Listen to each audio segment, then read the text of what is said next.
Coming in at number 5, we've got the Three Kings. After blowing up on r/no-sleep, this game actually spawned its own subreddit of terrifying games you can play alone in the dark. No uncles necessary for this one either. The author behind the Three Kings says it's not so much a game as it is a way to access the shadow side, which really is what most demonic games involve, isn't it? You gotta look into other dimensions to find demons, you know. Before you begin, make sure you're in a good headspace. If you're under the influence of intoxicants or in a negative zone, you'll have an especially bad time. The goal of the game is to invite 2 other spirits into your home and figure out who is your queen and who is your fool. The spirits are going to do the same, seeing as the game is called the Three Kings. To play, you have to set up 3 chairs, 2 of which will support mirrors. Your throne should be placed between the 2 reflective recliners. Set an alarm for 3:30 a.m. and head to bed. When you wake up, you'll have exactly 3 minutes to grab your candle and make it to the chair. If you can sit and have your candle lit by 3:33 a.m., it's time to begin. Stare into the darkness with the 2 other mirrors in your periphery. Do not look at the mirrors, do not look at the candle. There should be a fan running behind you, so you need to use your body to shield the flame. You've got to stay sitting there, staring at the darkness until 4:34 a.m. The author encourages setting up plenty of fail-safes as well. The fan behind you is actually to keep you safe. If your body suddenly moves, then the candle goes out, ending the ritual. A loved one is encouraged to be on standby to rouse you at 4:34, either by calling out to you or dousing you with water. No touching. You're also supposed to bring an object of power with you, like a favorite childhood toy or a piece of significant jewelry. Otherwise, things can go very awry. The actual happenings in this game are for you to find out, but don't try unless you're ready for some consequences. Coming in at number 4, we've got the Devil's Face. This is a little simpler than the Three Kings, but can end just as badly. Take 12 candles and lock yourself in a bathroom with a mirror right before midnight. Turn off the lights, face the mirror, and light all of your candles in a row. Once you're ready, close your eyes and keep them closed until the stroke of 12. If you displace your lids at the perfect time, you'll find yourself face to face with the devil. No pale moonlight. It seems like a harmless game, but let's be real. Is the devil gonna let you see their face and get away scot-free? Not likely. So if you want to play this game, maybe make peace with the world before you try. Coming in at number 3, we've got One Man Hide and Seek. Or actually, One Man, One Doll Hide and Seek. To play this game, you need a laundry list of interesting items. It takes a while to set up, so be ready for some prep. Collect the following: a doll, rice, a piece of your fingernail, red thread, a tub of water, some salt water, a television, and some sort of fire. Once you've got all your materials, it's time to play. Replace the stuffing in your doll with rice and toss the piece of fingernail in there as well. Sew it up with that red thread, toss it in the tub of water, and give it a name. I think I'd call mine Smarf, but hey, that's just me. Once your doll is submerged and given a title, you better run and hide. Turn off the lights and turn on the TV. Take a mouthful of salt water, but don't swallow. If you manage to do all of this, you're ready to play. Wait in your hiding spot for 1 whole minute, and then it's time to seek. If everything went according to plan, the doll will no longer be in the tub. And you'd better start searching quick, because nobody wants a haunted doll hiding in their home. If you're able to locate the terrifying toy, you've won. Dribble your mouth salt water on it and prove your dominance or something. But once the doll dries out, you have to burn it, because there's no being too careful in a situation like that. If you just lock it away or toss it, who knows when it might find its way back to you. Afterwards, keep an eye out for strange static coming from your television. Poltergeist fans know that this can be a sign of additional spirits roaming about. Coming in at number 2, we've got the Midnight Game. According to some unverified sources, this is an old pagan ritual used to punish rule breakers. Classic ancient people, subjecting people to untold horrors just to make them atone for their sins. Still probably preferable to prison, but hey, you can't make money off torture alone. Usually the Midnight Game is just a scary experience meant to keep people from repeating past transgressions. However, there is a chance of death. Plenty of opportunity for permanent mental scarring too. To play, wait until exactly, you guessed it, midnight. Write your full name on a piece of paper and let a drop of your blood soak in. Turn off the lights, go to your door, and place the paper in front of it. Light a candle, put it on the paper, and then knock on the door exactly 22 times. Following this, you open the door, extinguish your candle, and close the door. The Midnight Man has now entered your home. When you relight your candle, the fun can begin. You now walk around your home with the lit candle until 3:33 a.m., avoiding the Midnight Man at all costs. If your candle goes out, that means he's near. At that point, you must relight your candle in less than 10 seconds or suffer.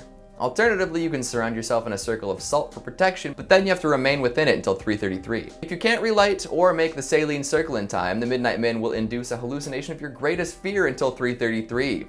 This is where the mental scarring and death come in. Be careful. Managing to move around until 3:33 without being attacked means you win. And what do you win? Well, not going nuts. That's about it. High risk, low reward. Thrill seekers only, I guess. Oh, and make sure you keep these additional rules in mind. Keep moving or you're gonna get caught. Don't turn on lights to use a flashlight. Don't go to sleep. Don't use anyone else's blood, and don't use a lighter instead of a candle. And for goodness sakes, do not provoke the Midnight Man. You catch all that? Cool. And finally, at number 1, we've got the closet game. You're literally trying to summon a demon with this one, so if that's interesting to you, go for it. If you are interested, find a closet that you can live without. I'll get to why you shouldn't be attached to this tiny room in a little bit. Shut yourself inside and make sure that there's absolutely zero light leaking in. At this point, hold up an unlit match and say, "Show me the light or leave me in darkness." Wait a moment or two and see if you feel any changes. Hearing whispering and feeling strange presences are a good sign that there are demons afoot. Now is the time to light the match, and you better do it quick. Folks who are slow draws often get pulled into the darkness. Don't even think about looking behind you either. Done correctly, the lighting the match will cause the whispers to disappear. Now, it's safe to exit the closet, but keep holding on to the match. Shut the door behind you and don't look back. And try not to use the closet too often after this, as the demon is haunting it permanently. Well, who is ready to play these? I mean, vow to never play these. Freudian slip. What'd you think of the list? Has anyone tried these before? What happened when you did? Make sure you let me know down in the comments. Coming in at number 5, we've got Blue Baby Blue. I bet if you took a poll concerning things that will ruin my life, babies would rank near the top.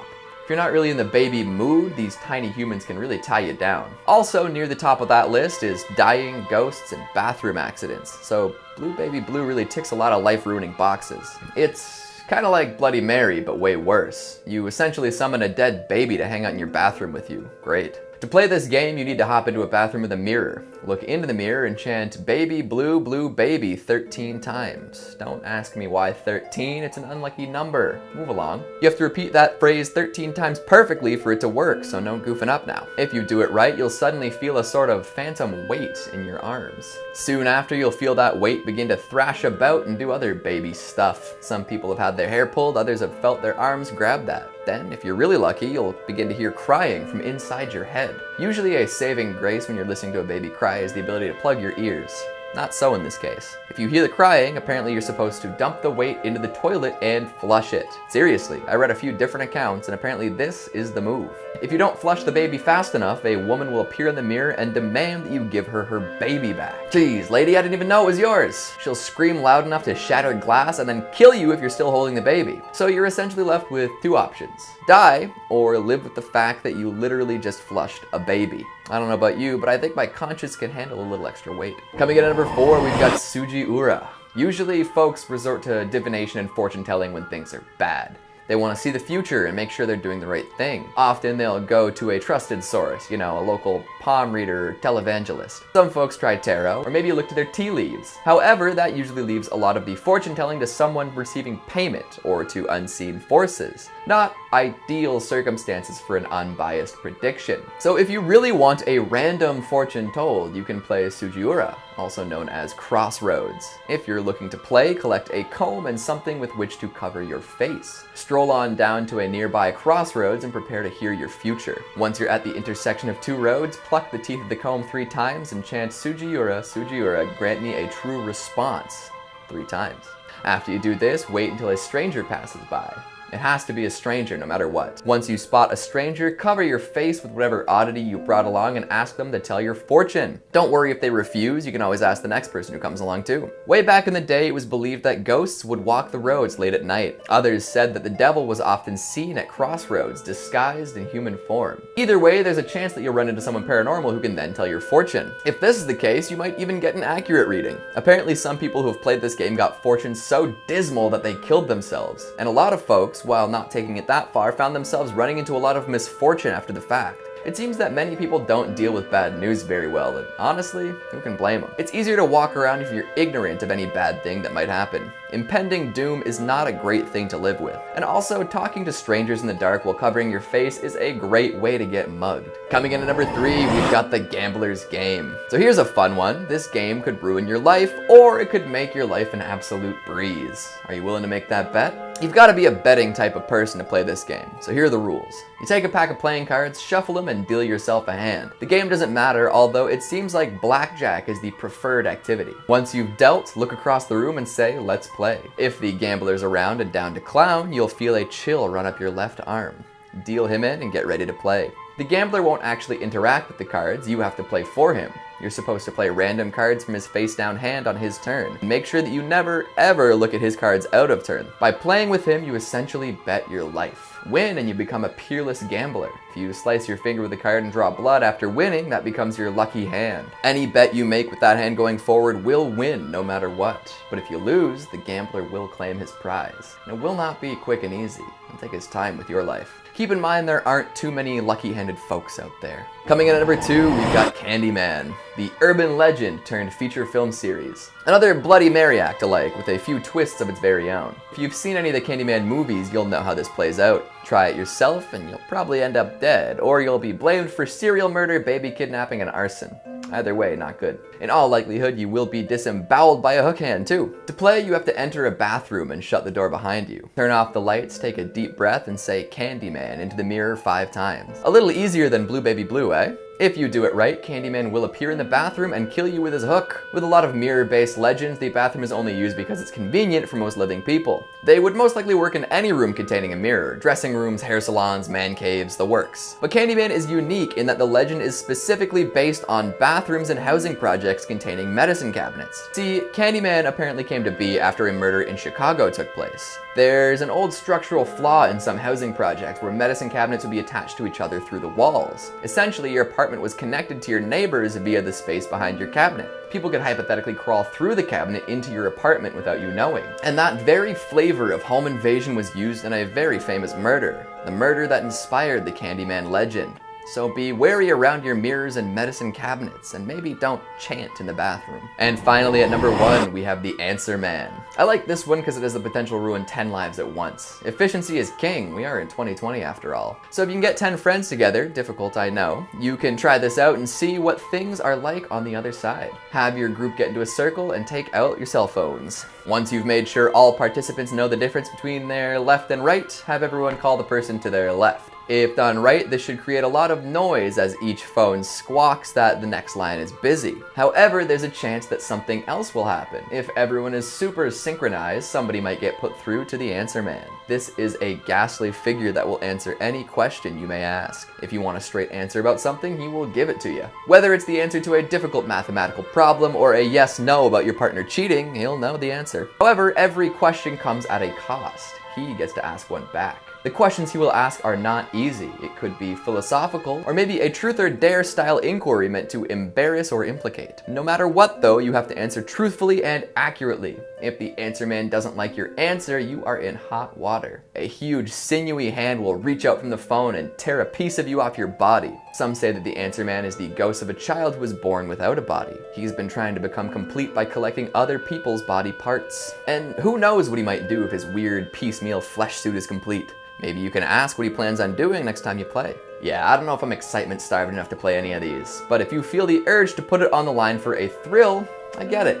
I'll just keep buying lotto tickets and injuring myself through physical activity. Have you played any of these? Will you be hosting a paranormal games night in the future? Make sure you let me know down in the comments. Coming in at number 5, we've got the 3 Kings. Not 1, not 2, but 3 Kings. That seems like a lot for one game, but you'll see why it's the case in a second. This game is meant to give the player access to a realm known as the Shadow Side. To do so, you have to summon 2 other spirits into your place of residence. Hopefully they're benevolent, but it has been known to bring demons or demon-like apparitions into homes. Each presence, including the summoner, will then have to figure out who is their queen and who is their fool. It is dangerous though. Like, the person who originally posted the game online tells readers not to actually try it. Educational purposes only, you know? But if you do end up playing 3 Kings, it's best to go in prepared. First things first, only play when you're in a sober and positive mindset. Any distractions or chemical imbalances will lead you to having a really bad time. There are some other things you want to do to prepare, but I'll explain those after we go over the rules of the game. Play, you need to set up 3 chairs, 2 with mirrors on them and 1 in the middle as your throne. Once that's done, head to bed with an alarm set for 3:30 a.m. When you wake up, you have 3 minutes to get to your throne and start the game. Bring a lit candle with you, one with a burn time of at least an hour, and take a seat. At that point, you want to look into the darkness. Not at the mirrors, not at the candle, just into the void. Stay in this exact position, making sure your candle doesn't go out until 4:34 a.m. That's just over an hour of intense concentration. Can you handle it? During that time, the other apparitions are supposed to be watching you in their peripheral vision through the mirrors, so good luck figuring out who is who. Now, as I mentioned before, it is advised that you go in well prepared if you do decide to play 3 Kings. Putting a fan behind you is supposed to blow out a candle if your body unexpectedly moves for any reason. Additionally, you can bring an object of power with you for support, like a favorite childhood toy or maybe a piece of jewelry you got as a gift. And if you want to be really safe, have a loved one on standby to talk with you or wake you up if you nod off. If you go in unprepared, you're going to have a really tough time. So make sure you're good to go and ready to deal with any consequences. Like I said before, the author advises you not to play. Coming in at number 4, we've got Bloody Mary. Who among us hasn't had a horrifying Bloody Mary experience as a child? I remember mine like it was yesterday. My friend had brown carpet in his basement, that sticks out to me for some reason, and there was a bathroom door that only locked from one side. 4 of us went in with a candle we had stolen from the cabinet, and we were all very jumpy. I think I was the first one out, to be honest, and I don't think I saw any faces other than our own. My friends, on the other hand, were adamant that they saw her. Bloody Mary. Nothing bad happened after though, so I guess we can be considered lucky. This is a classic demon summoning game and has been practiced for quite a long time. There are different variations depending on where you are, what time period you're looking at, and even based on who you ask. Generally, the idea is that a person looks into a darkened mirror and repeats someone's name a number of times in the hopes they'll catch a glimpse of their face. The face could belong to a long dead woman, a witch, or even a future lover, but the consequences are rumored to be dire. If you see a human face, you might be looking at the visage of someone you'll marry. However, seeing a skull could mean that you're going to die before finding true love. Tragic. Then there's the idea that you can summon a phantom playing this game. Many people claim that they've seen bloodied faces, skulls, or even desiccated corpses in the mirror. These apparitions are said to do many things, from screaming at participants, to scratching their eyes out, to strangling them, or even draining all their blood from their bodies. Like 3 Kings, this game relies on the use of a mirror in a dark room with limited candlelight. I'm not saying these apparitions are just people's eyes playing tricks on them, but they might be people's eyes playing tricks on them. So if you go into the game thinking you're going to see something spooky in the dark, you might just see something spooky in the dark, you know? But I'll let you all decide for yourselves whether or not it's worth it to try this. Maybe start with just looking at your own face in a mirror in the dark for a bit, and then see if you want to start some ritual chanting. Coming in at number 3, we've got the Midnight Game. More so than the first 2 games we've discussed today, this one is all about summoning a dangerous entity into your home. Get ready, because the Midnight Game is freaky. Apparently, it was once a pagan ritual used to punish people who broke the law. Consider that before playing. Would you willingly put yourself in a dangerous punishment situation for no reason? Supposedly, it was just meant to scare folks, but there were some cases in which people were really hurt. Some say there is a chance of death, too. To play the Midnight Game, you've got to stay up until, you guessed it, midnight. Once the clock strikes 12, write your entire name on a piece of paper and mark it with a drop of your blood. Shut off all the lights, head to the front door, and put the piece of paper in front of it. After that, you're going to light a candle and place it atop the paper. Take a deep breath and knock 22 times on the door. Why 22? Who knows? Just follow the ritual. After the 22nd knock, blow out the candle and open your door. That's how you invite the Midnight Man into your home. So now you've done it, there's no going back. Aren't you glad there's so many steps to get to that point? Once the Midnight Man is in, you're going to want to relight your candle, which means the game is afoot. Your job now is to walk around the house, keeping the candle burning until 3:33 a.m. To do this, you've got to avoid the Midnight Man at all costs. Your candle will go out every once in a while, even if you think you're doing a good job of protecting the flame. If this happens, that means the Midnight Man is nearby. Relight your candle within 10 seconds or you're pooched. If you can relight it during that time frame, the game will continue, but if you fail, you've got to surround yourself with a circle of salt and wait out the rest of the game. If you can't get to the salt in time, the Midnight Man will make you hallucinate your greatest fear until 3:33. So if you want to win, keep moving, keep that candle lit, and make it to that time. Then you can just play Three Kings right after. Just have it set up in the basement. Coming in at number 2, we've got the closet game. Here's another one where you just straight up summon a demon. If you like your closets unhaunted and unpossessed though, maybe don't do it. To play, you're supposed to shut yourself in a closet that's totally dark, hold up an unlit match, and say, "Show me the light or leave me in darkness." Wait a few moments, and if there are demons present, you will hear whispering behind you. You might even feel an unearthly presence. If you can hear the whispers and feel the presence, it's time to light your match. You gotta do it quick, because if you don't light it fast enough, the demon will grab you by the ankles and drag you into the darkness. And don't look behind you either. If done correctly, the whispers will disappear. At this point, it's safe to exit, but make sure you're still holding onto the match when you do so. But from then on, the closet that you were in will be haunted by that demon pretty much permanently, so have fun. And finally, at number 1, we've got One Man Hide and Seek.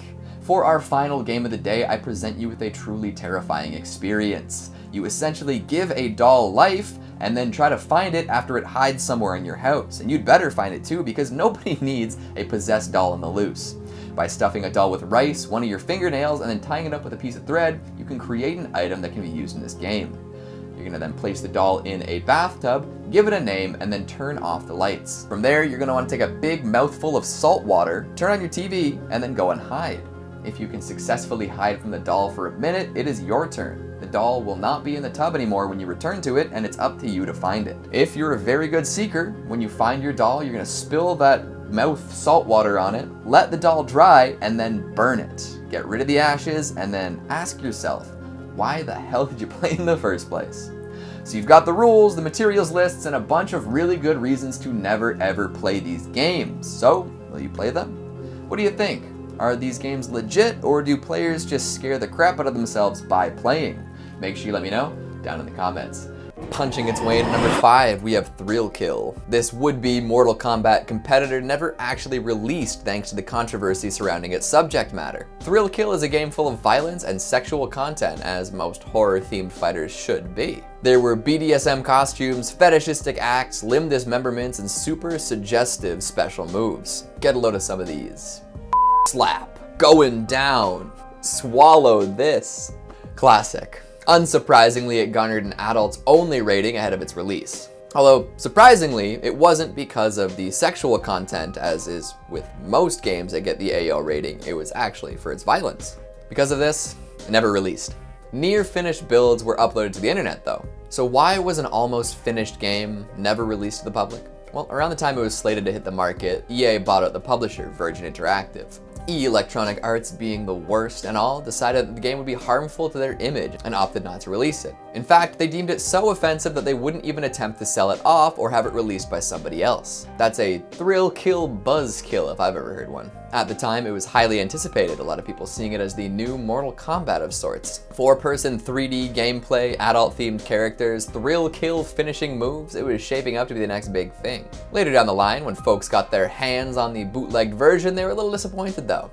It just wasn't that fun to play. However, the engine it was developed on lived to support many other fighting games, ranging from Wu-Tang Shaolin Style to Rock'em Sock'em Robots Arena. Maybe the kids playing X-Men Mutant Academy sensed that there was a cattle prod wielding dominatrix somewhere in the code. Sprinting in at number 4, we've got Rule of Rose. This survival horror game for the PlayStation 2 got banned all over the place for content that wasn't actually in the game. Seriously. It was at the center of a moral panic in Europe after a bunch of false information was circulated. The game itself is about a 19-year-old woman named Jessica who ends up trapped in a world run by young girls. The focus is on psychological horror, not shock and terror, and thus takes a look at the mysterious and misunderstood nature of young girls. It's largely inspired by Brothers Grimm fairy tales and the atmosphere of Silent Hill. You basically just run around with your dog and avoid doll-like creatures called imps for most of the game. There's a boss fight here and there and some mildly scary stuff that happens, but nothing seems too outrageous. The actual gameplay elements seem to have been overlooked in favor of how the game was perceived though.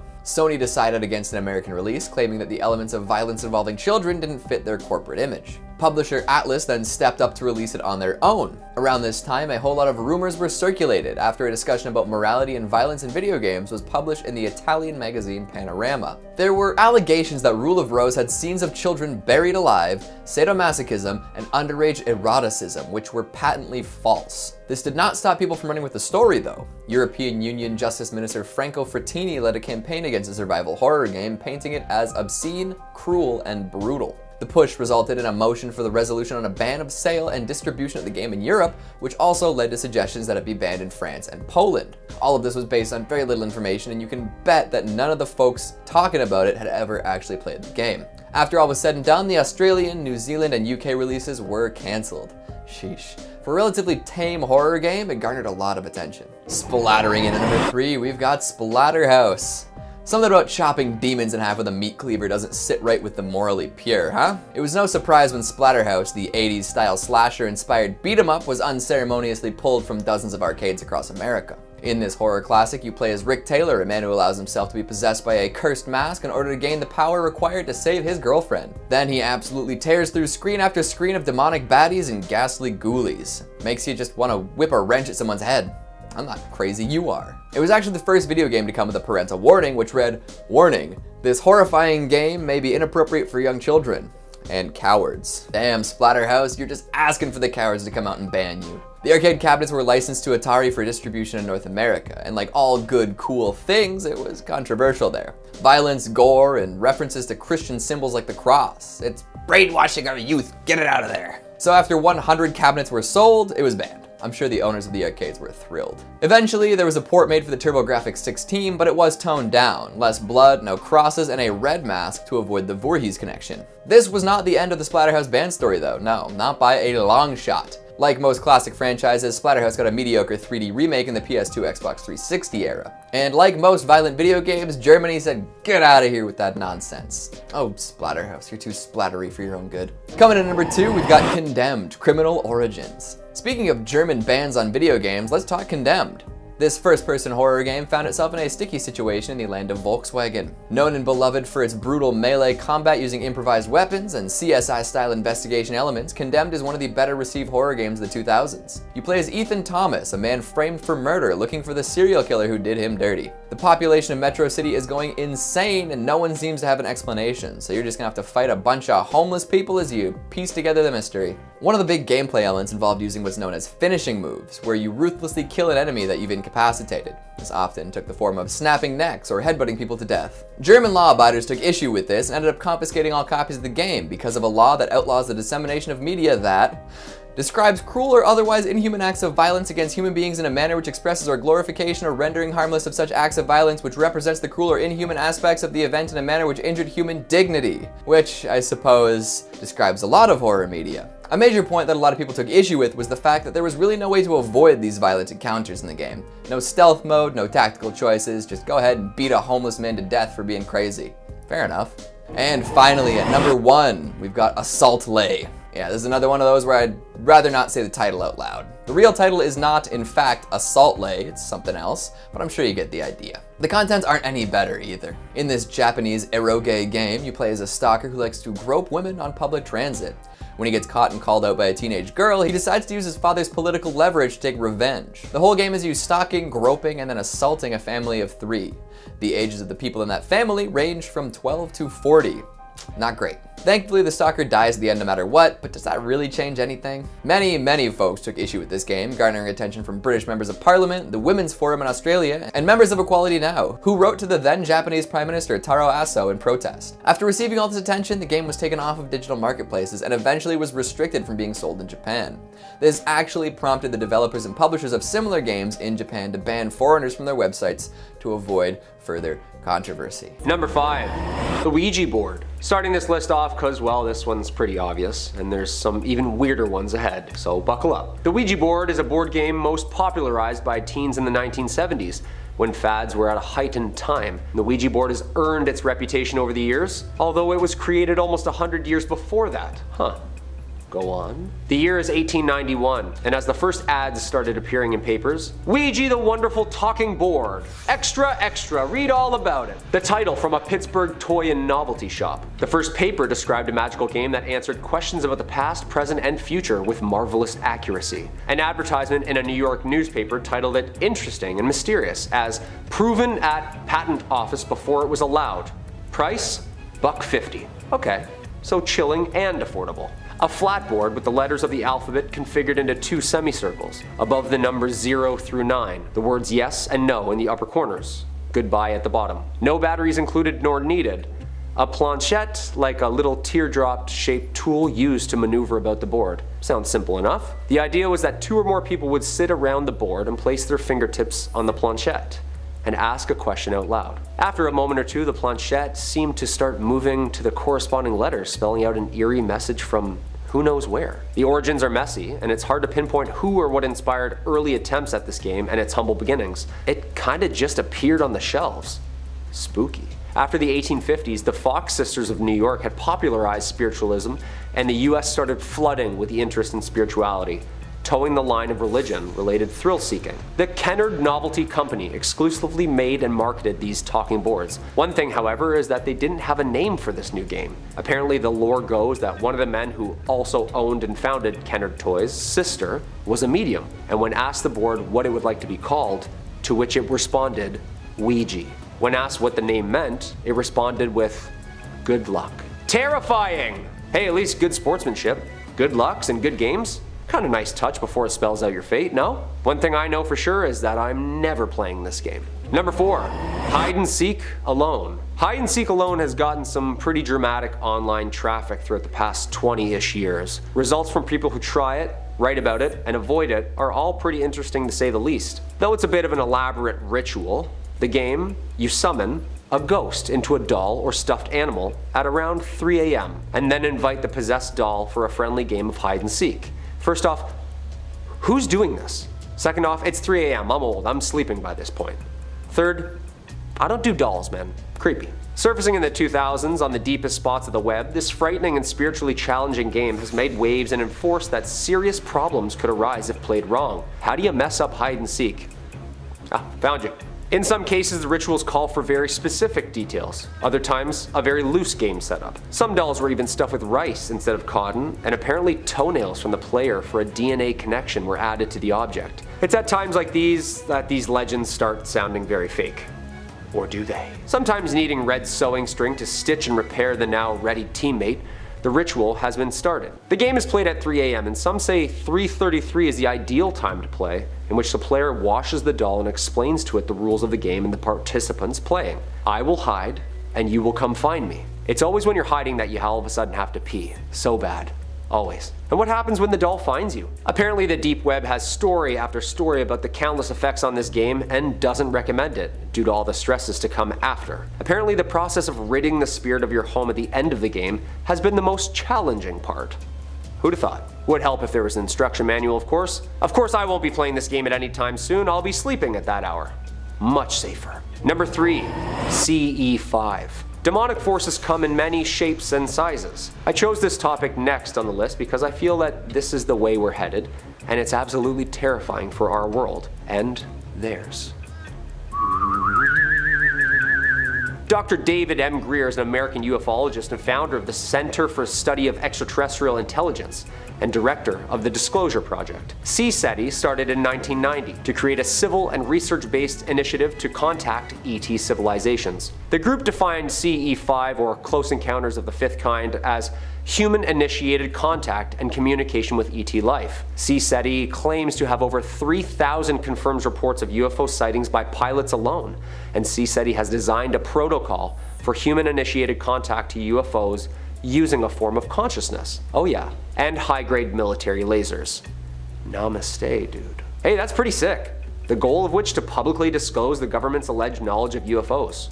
I'm all for it. Extraterrestrial intelligence and of course advanced energy and propulsion systems. The summoning part comes in the form of Greer's overnight trips to see these ETs in person. This week-long intensive workshop is limited to about 25 guests and provides an intensive training program with Dr. Greer, which each night will go out and make contact using the very effective CE5 contact protocols. Located in Costa Mesa, California, researchers can expect to be alongside him for a lesson in meditation and consciousness. Greer has an audiobook out on how to summon ET craft yourself, and has numerous documentaries surrounding the topic. What do you think? Is this guy a real deal? I think so. Especially with all this UAP NASA stuff that's going on. Who knows? Number 2, Furbies. If you grew up in the 90s like me, then you must remember Furbies. They were everywhere. And then all of a sudden, nowhere. A Furby is an American electronic robot toy that was originally released in 1998 by Tiger Electronics. It resembles an owl or gremlin-like creature and went through a period of being a small craze to have become an overnight sensation in the 90s. Following its holiday season launch, with continual sales up until the year 2000, over 40 million Furbies were sold during the 3 years of its original production, with 1.8 million sold in 1998 and 14 million in 1999. Its speaking capabilities were translated into 24 languages, and this is where it starts getting messed up. And I know, because I had one. Furbies were the first successful attempt to produce and sell out domesticated enhanced AI systems. A newly purchased Furby starts out speaking entirely Furbish, the unique language that all Furbies use. Cute. But it's programmed to start using English words as soon as it learns them, in place of Furbish over time, as it just sits there, listening to you. Or sometimes even in the middle of the night, demonically talking to you. Remember that? The voices? Feed me, feed me. This process is intended to resemble the process of gibberish and learning English slowly. So sophisticated for its time. The updated Furby with voice recognition and more complex facial movements was sold by Hasbro between 2005 and 2007. Another updated Furby with even LCD eyes and a mobile app was released for the holiday season in 2012. There were a couple of red flags that had us convinced they were possessed right from the beginning. First off, they don't speak with batteries. Even if the entirety of the wiring is ripped out of them, they wake you up in the middle of the night, usually saying some messed up from the other room, and would occasionally start speaking in tongues. I know, because I heard it. I'm pretty sure that's all the red flags and requirements of a haunted toy, people. And number 1, haunted video game. The Haunted Majora's Mask cartridge story, commonly referred to as Ben Drowned, is a creepypasta story and deep web find. This one personally gives me chills just thinking about it because I've personally watched a 5-hour speed run of this craziness. Please do some homework, you must, on this one. Not only because Majora's Mask is a beautiful game, but the crazy horror urban legend that was born is very scary. The story retells paranormal events that occurred to a sophomore gamer on a college campus upon receiving a secondhand Nintendo 64 cartridge from a friend claiming that he had received the game from an old man throwing out free games. Excited, the gamer tore home and tore into this game.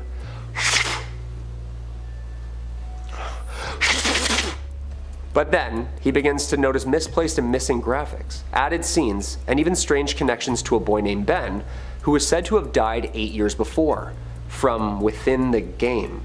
Huh? Majora's Mask is already scary enough. The story attracted many believers from all across the Zelda fandom community, including myself, and still does time to time, although sources have confirmed that this is just a story made up from developers and run to consumers. You got me, dude. I sat through like 6 hours of Link snapping his back, terrified.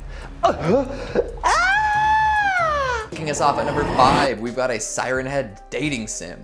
If you thought you'd seen it all, think again.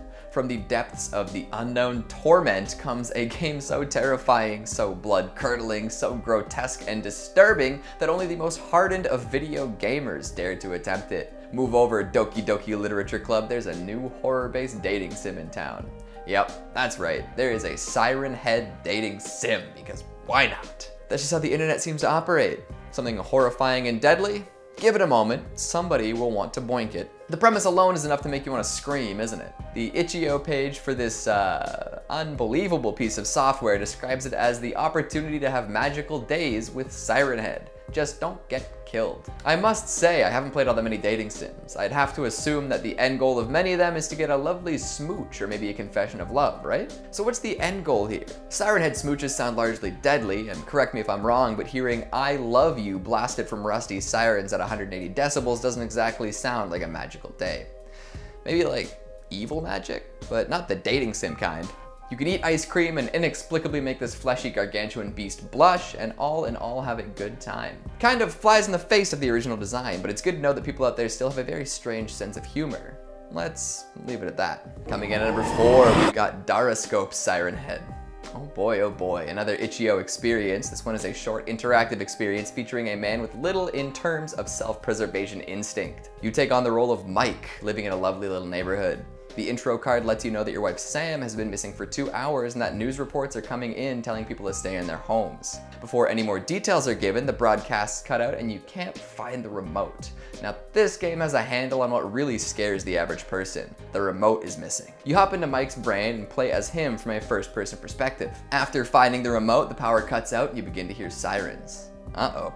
Thinking you hear your wife, you run outside. Bad call. At this point, you know something is super wrong, but it's also too late to do anything. Poor Mike, he just wanted Sam to come home, and also not lose his remote. And maybe not to die. 0 for 3 on that, eh? It's a punchy and quick little Siren Head experience with a creepy reveal of the monster that we've all come to love. I think the scariest thing about this game is its insistence that Siren Head is an SCP though. Remember, Siren Head is not an SCP. Next. Coming in at number 3, play as a Siren Head. Remember the Modus Interactive PS1 style Siren Head game from our earlier videos? That one still reigns supreme as one of the coolest and most legit experiences to come from the latest horror craze. The good folks at Modus even got Trevor's permission to make the game. Well, someone has gone ahead and modded said game to allow you to take over as Mr. Siren Lad himself, and of course, it's pretty wicked. Who wouldn't want to take control of a 40-foot screaming monolith? The atmosphere is still incredible, as we established before, with a sunset-inspired color palette and some wicked sound effects. The low-poly graphics are particularly effective, and being able to explore the world as the antagonist is fascinating. Although it would be cool to have a game where you could actually hunt humans as Siren Head. Imagine the possibilities. Stalking through the woods late at night, picking up on bits of conversation and then using those sound bites to lure people in later on. Watching people panic at the sound of the siren. That's the next big step with this one. And of course, if you haven't checked out the original Modus Interactive experience, go do that now. Coming in at number 2, we've got Galactic Crow's Siren Head. This one is terrifying for 2 reasons. 1, it's a scary Siren Head game. 2, it's the source of plenty of online drama, which as we all know is the scariest thing on planet Earth. I'll do my best to summarize all of the craziness surrounding this Play Store spookfest in the next few sentences. From what I've been able to gather, the Romanian indie studio known as Galactic Crows was making a Siren Head game with the intention to release it for free and to credit Trevor Henderson. A demo came out, both free and with credits, and was moderately well received. Then somebody made a trailer with some promotional materials and posted these to 2 Twitter accounts, one called SirenHead_game and another called Blue Isle Studios. Neither of these accounts were associated with Galactic Crows. At this point, Trevor caught wind of this game through these accounts, asked why he wasn't consulted, and was summarily blocked by the 2 fake accounts.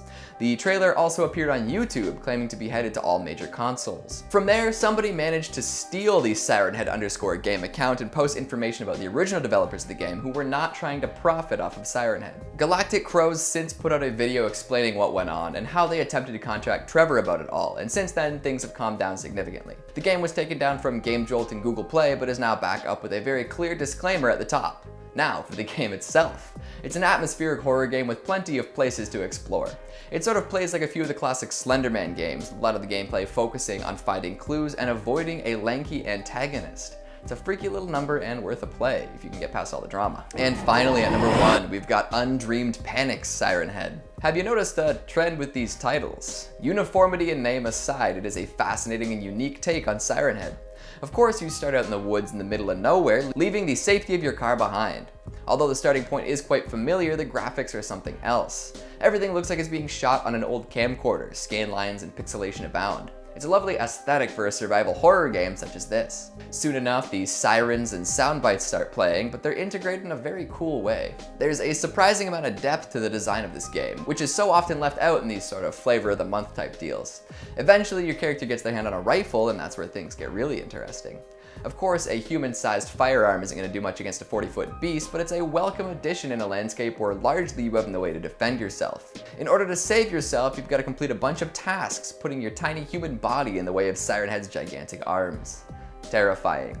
And like in any truly terrifying tale, there's a twist, but I won't spoil it, so go on out and try it. Wham, bam, thank you, ma'am. Who's gonna kill you? Siren Head Am.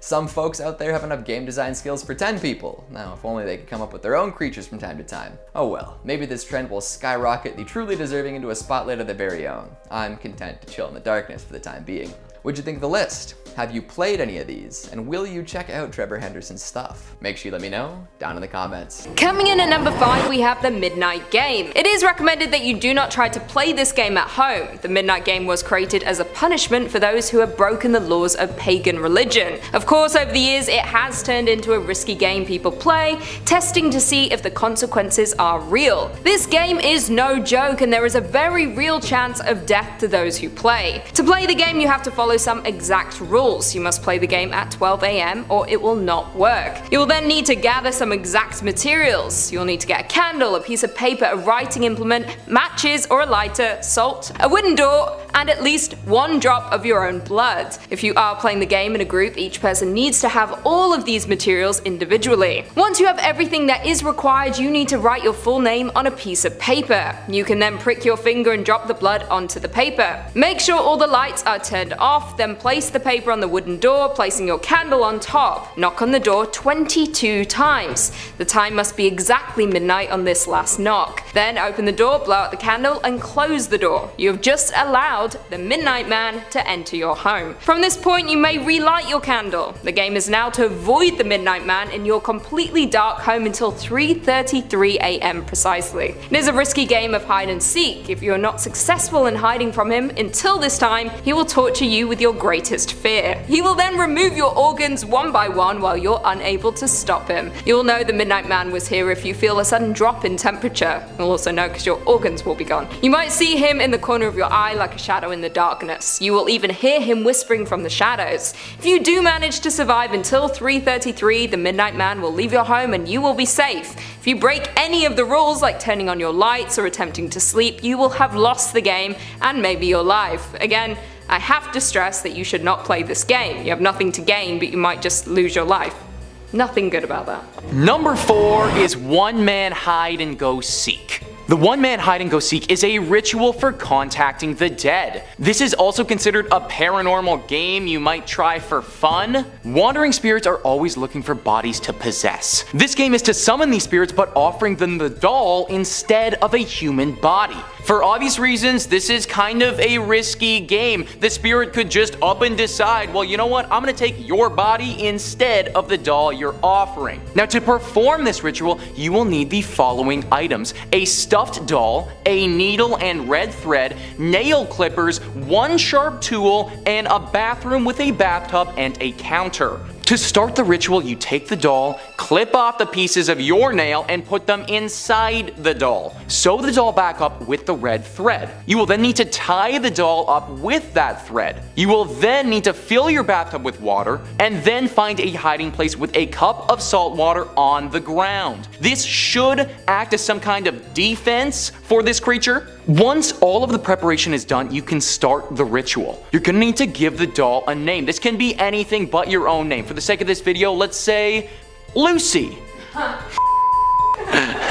When it turns 3 AM, you say the doll's name 3 times. Lucy, Lucy, Lucy. You then need to place the doll in water. Turn off all of the lights, go to your hiding spot, and turn the TV on. Count to 10 with your eyes closed. This is when the game of hide and seek starts. Once you've counted down, go back to the doll with your sharp tool in hand, stab the doll, and say, "You're it!" This is a very weird tag. Take the doll out of the bath and place it on the counter. You can now run and hide.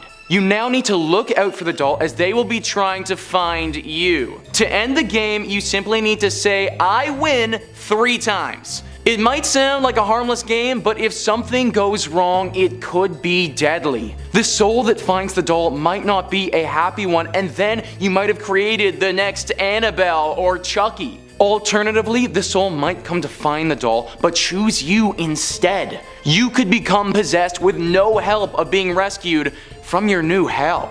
Coming in at number 3, we have Candyman. I think we've all heard of the Candyman game. For anyone who doesn't know, Candyman is an urban legend or a slave who returns from the dead for revenge. To summon Candyman, you need to look into your mirror and say his name 5 times. Once you have completed saying his name 5 times, you will see him behind you. He will then kill you with his hook hand. Why would you call on him for that? I don't know. The tale goes that Candyman is really a man named Daniel. He worked on a plantation in New Orleans. He was a talented painter. The plantation owner chose him to paint a portrait of his daughter. Daniel fell in love with the daughter. When the plantation owner found out about their romance, he chased Daniel out of town. Armed with pitchforks, the angry mob caught up to him. They cut off his right hand, covered him in honey, and then threw him into a beehive. A little unconventional way of punishing someone. Before he passed, Daniel cursed the men and vowed to return for revenge. His spirit could never rest from this anger of how he was treated. It is said as he was in pain, the mob chanted Candyman 5 times. This gave him his name. Some people have reported saying the name 5 times and seeing Candyman standing behind them covered in bees. Maybe he chose who to kill and who to spare. Either way, please don't risk it. Number 2 is the Ouija board. The Ouija board is used by paranormal investigators to amateurs looking to contact their loved ones. The Ouija board was created on the spiritual belief that the dead can communicate with the living.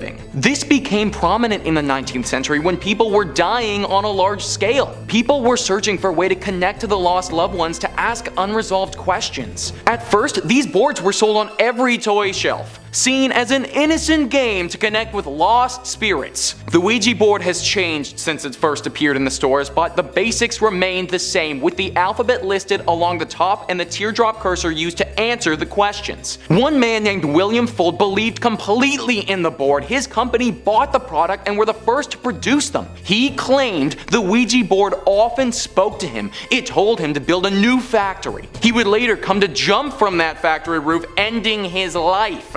The Ouija, the wonderful talking board game, became a cultural staple when it hit the shelves in 1891. It started out as an innocent game. Over time, as more and more people use it, more stories came forward of demonic possessions. The Ouija board over time became an evil and demonic tool. It was pulled from toy shelves. It became the center for satanic groups and rituals. The board started to be feared. Hasbro does still own the trademark to the boards and sells them on a smaller scale. The Ouija board continues to survive and thrive even after public panic, technological advances, and several generations of users who claim it's everything from a connection tool for good to the work of a devil. So, what would you do with a Ouija board?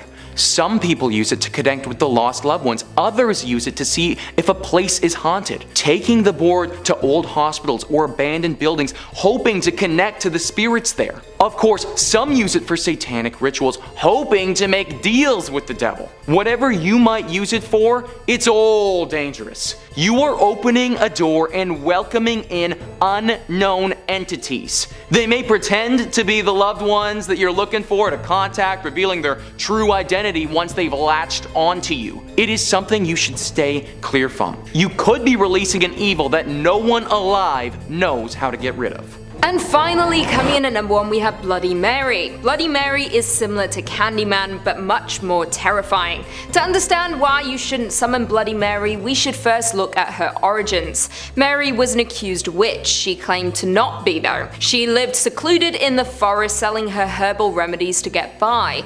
The townspeople called her Bloody Mary. They did not dare cross her path. They feared if they came too close to her, then they would be cursed. It is rumored once cursed that cows would go dry in food stores would rot before winter. The little girls of the village started to disappear one by one. No one could find where they had gone. It was like they had disappeared into thin air. Grief-stricken, the family started to search the woods and local buildings. Due to lack of clues as to where the children had gone, the suspicion grew towards Bloody Mary. They believed her magic could have taken the children without a trace. One night, one of the young girls from the village awoke. She started to follow an enchanted song only she could hear. That's very hocus pocus. Her family was woken by this and tried to stop the girl. Unable to restrain her, they followed her. The whole town awoke to see what was going on. One of them noticed a glowing light from the end of the town. They went to investigate and found Mary with an enchanted staff pointing towards the girl's home. When they noticed Mary, she fled. A mob formed and gathered their weapons. One loaded his gun with silver bullets, rumored only these could kill a witch. He managed to land a bullet into Mary. She dropped to the ground. They dragged her to a bonfire, tied her up and lit the fire. As she burned, she screamed a curse at the villagers, that if she was mentioned aloud to a mirror, she would return to avenge herself. Once she was gone, they investigated her home. They found graves for each of the missing children. She had been using their blood to keep herself young. Since then, if you say Bloody Mary in a mirror 3 times, you'll be cursed by her spirit. You'll become trapped in the mirror. Your soul will burn for eternity as she did while she claims and destroys your earthly body. Her curse is not something anyone should use as a game or risk the consequences of summoning her. Coming in at number 5, we have Manhunt 2. Manhunt 2 is a psychological horror stealth video game released back in 2007 and follows Daniel Lamb, a mental patient suffering from amnesia, as he tries to uncover his true identity. He is accompanied by Leo Casper, a sociopathic assassin who guides Daniel in his journey. Now I should preface this point by saying, my parents bought me this game on the Wii, way back in the day. I must have been maybe 14 or 15 years old, but regardless of my age, it was still a truly messed up game to give someone, especially at Christmas. Now Manhunt 1 was incredibly chilling and controversial, with a different kind of horror to most of the games on our list. There are no ghouls or zombies, but saying that is far more monstrous than the rest. The gameplay itself centers on stealth, combat and brutal third-person executions, not to mention its horror film setting provides the perfect atmosphere to complement the game's gut-wrenching brutality. And that's the thing, you aren't fighting against otherworldly beings and monsters who have arisen from the dead. No, instead you're facing off against people, other insane inmates, as well as mysterious deadly organizations. This game is bloody and violent in all the wrong ways. It pushed the boundaries of what is morally ethical, with you torturing other inmates throughout. The violence is quite literally endless. The game was met with mixed reviews, however, positive reception came from the game's presentation of graphic violence and its psychological horror-based storytelling, which is a bit of a surprise, to be honest. Despite that though, the game did fall short of its predecessor, yet it is equally as terrifying, but not in a good way. The violence is disturbing and your actions fill you with guilt. The game should not be played. Trust me. Coming in at number 4, we have Penumbra: The Black Plague. Penumbra: Black Plague is the second installment of the Penumbra series of episodic video games developed by Frictional Games. The story continues from the previous episode, Penumbra: Overture, showing the protagonist Philip moving away from the abandoned mine setting of the original to explore an underground research base. Now, first and foremost, it should be noted that this game is also developed by the same people behind Amnesia: The Dark Descent, a game which may or may not appear on our list a little later on. Hint, hint. Much like Amnesia, combat mechanics are shelved in favour of puzzles, stealth, and just plain running away in order to survive, instead of making this game scary the most. When you are rendered useless with no weapons whatsoever, all you can do is run or hide. You have no way of defending yourself, all you can do is try to survive. And what is scarier than that? Black Plague was received well by critics, IGN stating, "Without the awkward combat of Overture, Black Plague is a smoother experience where the clumsiness of the physics and control systems are exposed far less frequently." But like I said, there is nothing you can do to defend yourself other than run or hide, which makes this game absolutely horrifying. Please do not play it. Trust me. You'll be awake for many, many, many nights. Coming in at number 3, we have Fear. Fear, which stands for the First Encounter Assault Recon, is a first-person shooter survival horror game released back in 2005.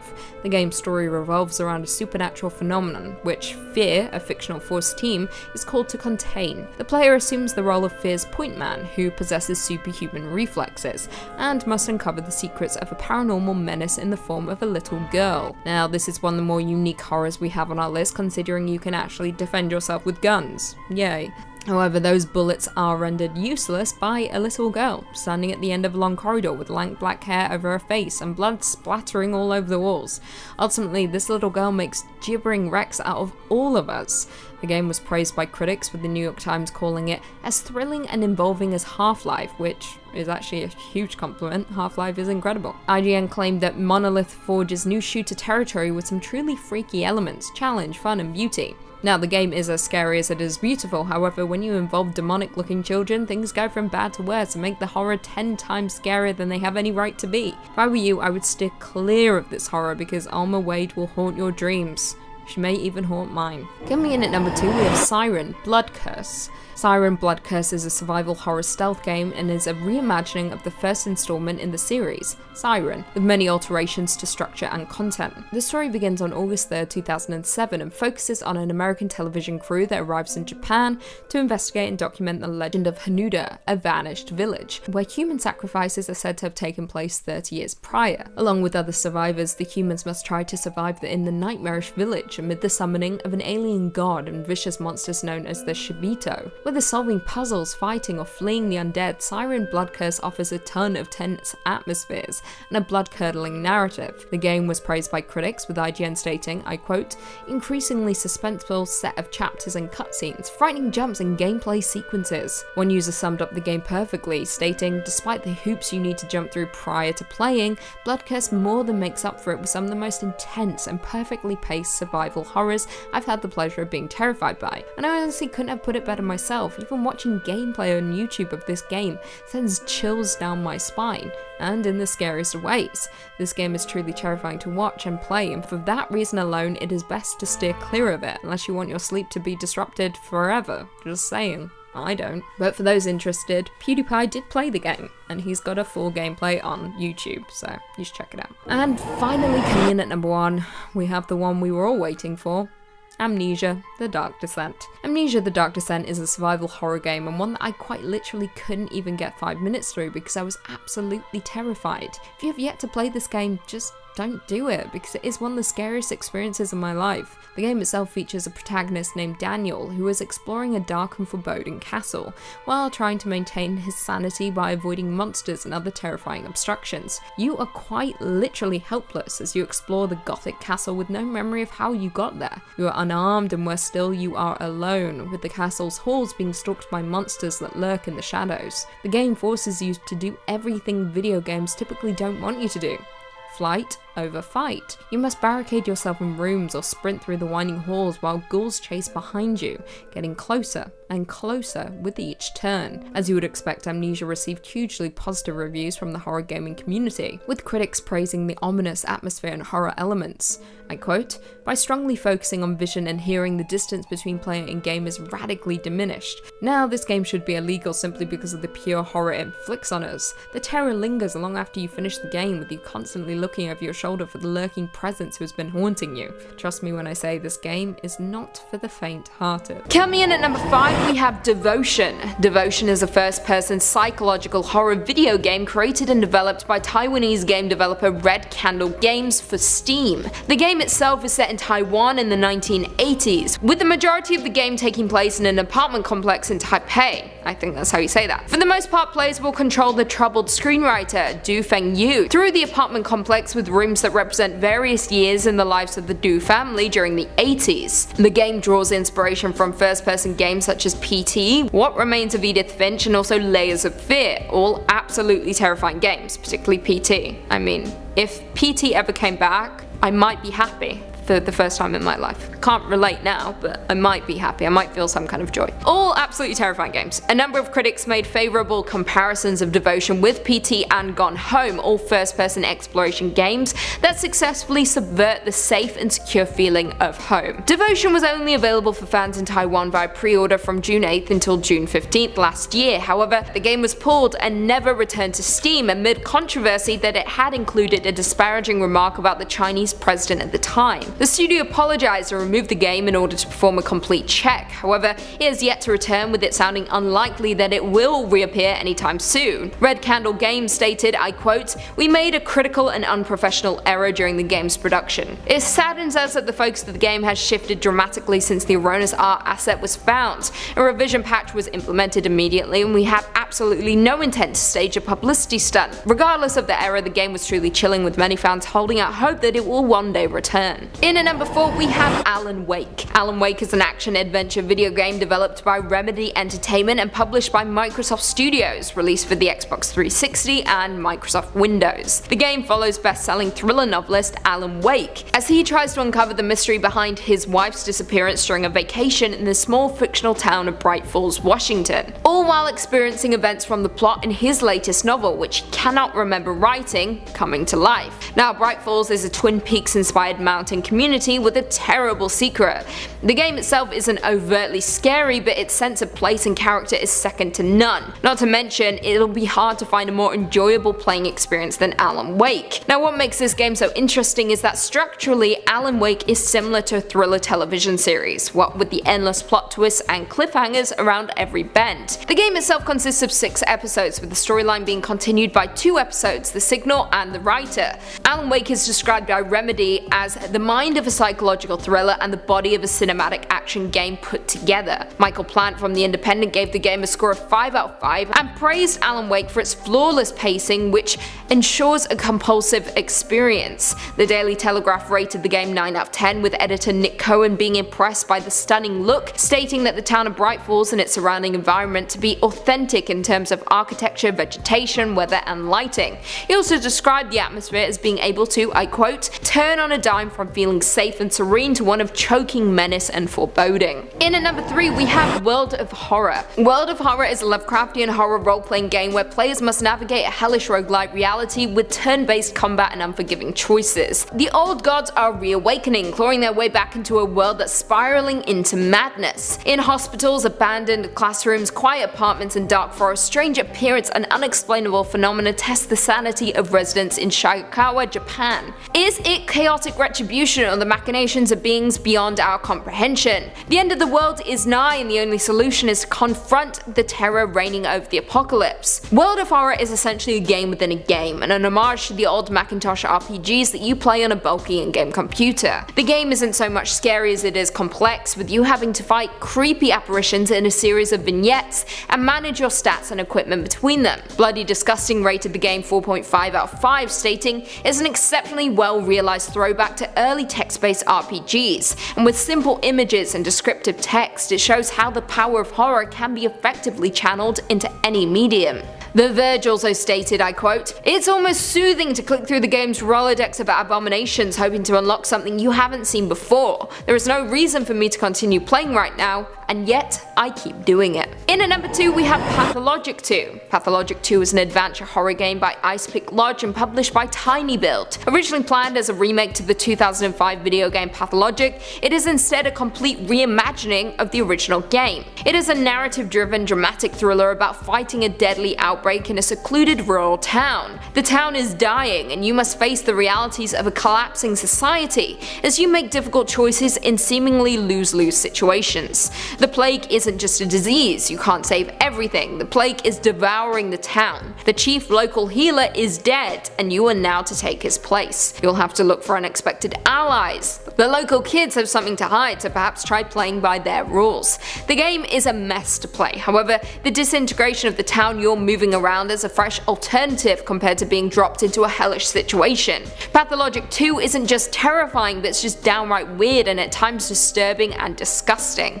It is completely unique and a game more interested in suspense than one that is trying to shock you with every twist and turn. The game did receive average reviews, with Metacritic scoring it 69 out of 100, with critics praising the game's unique atmosphere but criticizing its unforgivable survival mechanics and clunky combat. Despite that though, Pathologic 2 is truly terrifying and is a must-play for any horror lovers out there. And finally, coming in at number 1 we have Little Nightmares. Little Nightmares is a puzzle platformer horror adventure game developed by Tarsier Studios and published for Windows, PS4, Nintendo Switch, Xbox One, and Google Stadia. The plot follows a girl named Six, dressed in a yellow raincoat, who awakens from a dream of a woman resembling a geisha. You must help her escape the moor, a vast, mysterious vessel inhabited by corrupted souls looking for their next meal. As you progress on your journey, explore the most disturbing dollhouse, offering a prison to escape from and a playground full of secrets to discover. With its Tim Burton-inspired graphics and eerie silence, Little Nightmares audaciously opens the door to childhood terrors. However, other than just being a terrifying game,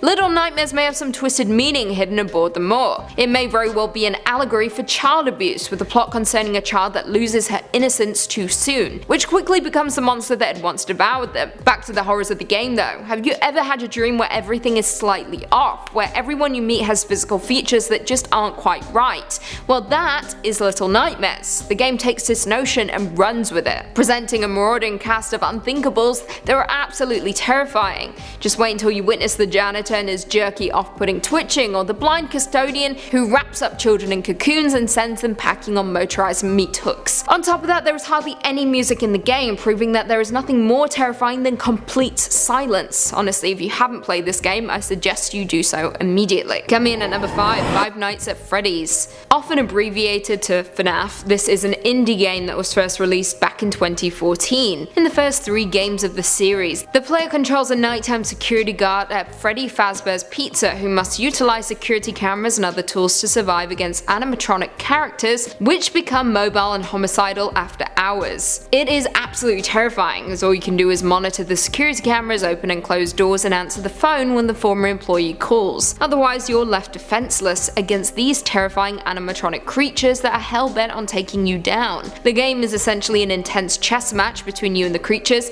and to make matters worse, you can't fight back. All you can do is last long enough to reach 6 AM when your shift ends. The first game is truly chilling and has some great jump scares, but sadly the FNAF series has become oversaturated over the years, with endless sequels and spin-offs. The series became such a hit that it appeared in the Guinness Book of Records Games edition, setting a record for the largest number of sequels released in a year. However, that doesn't take away from the fact that the original is still an insanely scary challenge that many struggle to complete. Coming in at number 4, PT. PT, standing for Playable Teaser, is a first-person psychological horror game released back in 2014 for a limited time. The game was directed and designed by Hideo Kojima in collaboration with director Guillermo del Toro. Del Toro would later go on to appear in Hideo's game Death Stranding. Anyway, released for the PlayStation 4 on August 12, 2014, PT served primarily as an interactive teaser for the game Silent Hills, a cancelled installment in the Silent Hill series. Sadly though, after the game was cancelled, Konami removed PT from the PlayStation Store and got rid of the option to reinstall the game if it had been deleted. The game itself, unlike Silent Hill, used a first-person perspective and centered on an unknown character who was controlled by the player, who awakens in a haunted suburban home and experiences relentless supernatural occurrences.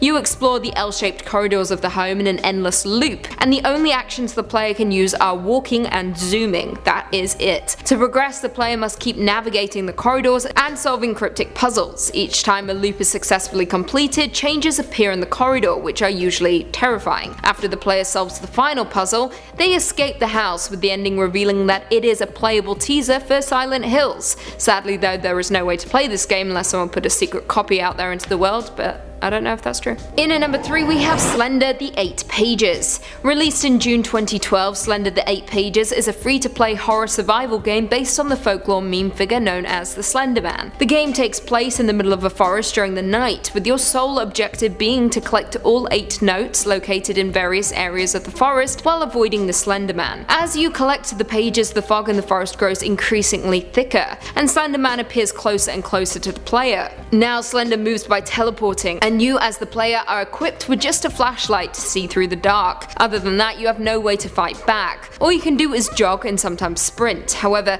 the game is oddly annoying in the sense that if you take too long finding one of the 8 pages, the game will end. Or if you stare at Slender for too long, or if Slender comes in contact with you, the game will end. The game is incredibly effective for what it is, and with no way to fight back, it is far more haunting than it has any right to be. Thankfully, we ended up getting a full game from this free-to-play version called Slender the Arrival. You still collect 8 pages, but there are more missions, more for you to interact with, and more creepy characters that chase you around the game. But the one thing that remains the same is that you can't fight back. All you can do is run. Or shine your flashlight. In at number 2, we have Amnesia: The Dark Descent. Released in 2010, Amnesia: The Dark Descent is a survival horror game that centers on protagonist Daniel, who is forced to explore a dark and foreboding castle while trying to maintain his sanity by avoiding monsters and other terrifying obstructions. The game is a first-person adventure game, and you take control of Daniel, who must navigate Brennenburg Castle while solving puzzles.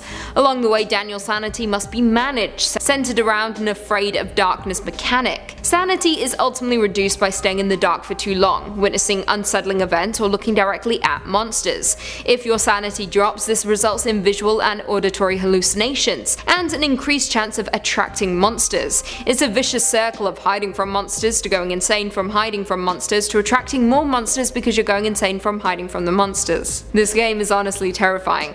Light sources do help restore sanity. If none are available, Daniel can use tinderboxes to ignite candles and torches or deploy an oil burning lantern, saying that though tinderboxes are limited throughout the game, so you have to be very careful. Daniel has no means of fighting monsters, so he must avoid them or outrun them. He can however withstand a few attacks from a monster, but only a few before he dies. The player can hinder monsters though by closing doors and building barricades from nearby objects. The game is incredibly difficult and absolutely terrifying for those wanting to play it. You have been warned. And finally, coming in at number 1, we have Outlast 1 and 2. Released back in 2013, Outlast is a first-person survival horror game that revolves around freelance investigative journalist Miles Upshur, who decides to investigate a remote psychiatric hospital named Mount Massive Asylum, located deep in the mountains of Colorado. As the player, you assume the role of Miles as he navigates the dilapidated hospital that has now become overrun by homicidal patients. Now, the game is in the first-person perspective and features stealth gameplay mechanics, and while the player can walk, run, crouch, jump and climb things, you cannot fight back or attack enemies, and on top of that there is no visible health bar on the screen. So instead, as Miles, you must rely on stealth tactics, hide in lockers, sneak past enemies, remain in the shadows and use your night vision camera in order to survive. Speaking of cameras, most of the hospital is unlit, meaning that the only way for you to see is through the lens of a camcorder equipped with night vision. However, this is where things get tricky. Using night vision drains your batteries, and on top of hiding and creeping past enemies, you have to constantly keep your eyes peeled for batteries, which can be found throughout the asylum. The game is absolutely terrifying simply because of how limited you are. All you can really do is run and hide, hoping that you won't be spotted. It is a frighteningly good time if you're in a mood for a horror game to play tonight. Not to mention, the game was such a success it spawned Outlast 2, which is equally as terrifying. The second game centers on journalist Blake Langerman as he is forced to roam around the backwoods of Arizona, which is inhabited by a deranged sect that believes the end of days are upon us.